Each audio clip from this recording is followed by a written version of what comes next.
Pernahkah kamu bertanya-tanya bagaimana cara kulkas bisa membuat es batu atau bagaimana cara roket bisa meluncur?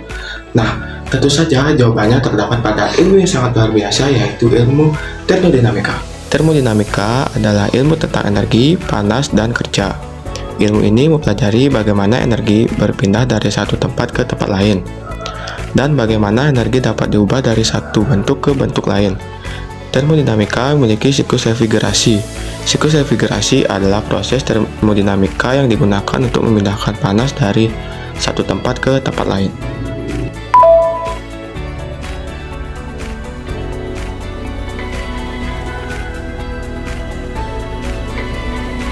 Pernahkah kamu merasa kepanasan saat berada di dalam mobil? Pasti tidak nyaman, bukan? Salah satu contoh penerapan termodinamika yang paling dekat dengan kita adalah AC mobil. Hukum pertama termodinamika berbunyi, energi tidak dapat diciptakan atau dimusnahkan, hanya diubah dari suatu bentuk ke bentuk lainnya. Dalam AC mobil, energi listrik diubah menjadi energi mekanik, energi panas, dan energi kinetik.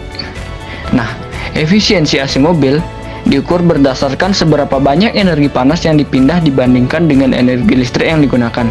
Sedangkan, hukum kedua termodinamika berbunyi, entropi atau bisa disebut dengan tingkat ketidakteraturan suatu sistem terpencil selalu meningkat.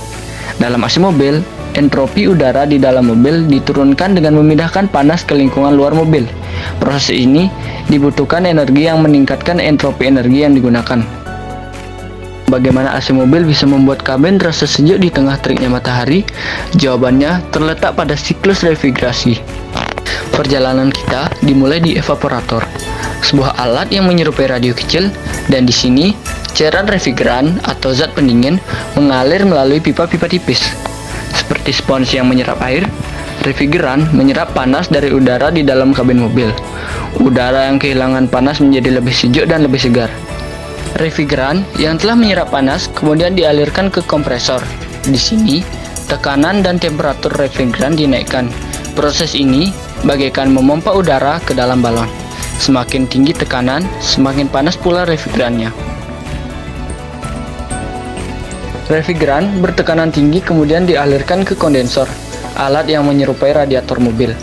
Di sini, refrigeran yang panas melepaskan panasnya ke udara luar. Udara luar yang tadinya sejuk menjadi lebih panas, membawa pergi panas yang diserap dari dalam kabin mobil.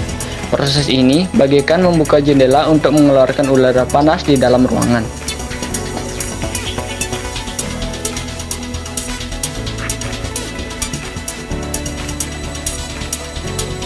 Nah, refrigeran yang telah mendingin dan berubah menjadi cair kemudian dialirkan ke katup ekspansi.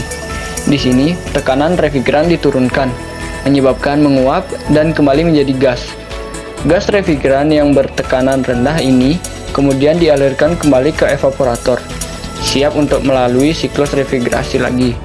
4 tahap ini terus berulang seperti roda yang berputar tanpa henti.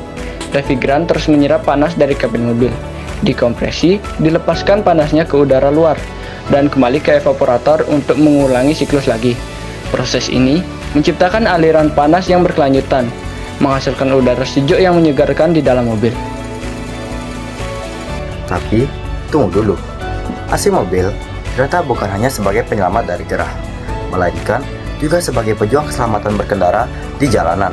Penelitian menunjukkan bahwa pengemudi yang terpapar suhu panas dan waktu lama lebih rentan mengalami kelelahan, kehilangan fokus, dan penurunan waktu reaksi. Kondisi ini tentu meningkatkan potensi terjadinya kecelakaan. Disinilah peran AC mobil sebagai pahlawan jalanan. Udara kabin yang sejuk membantu menjaga pengemudi tetap waspada, fokus, dan memiliki waktu reaksi yang optimal, sehingga meningkatkan keselamatan berkendara. Jadi, lain kali menyalakan AC mobil, ingatlah bahwa ini bukan hanya sekedar soal kenyamanan. AC mobil membantu kita berkendara dengan aman dan selamat sampai tujuan.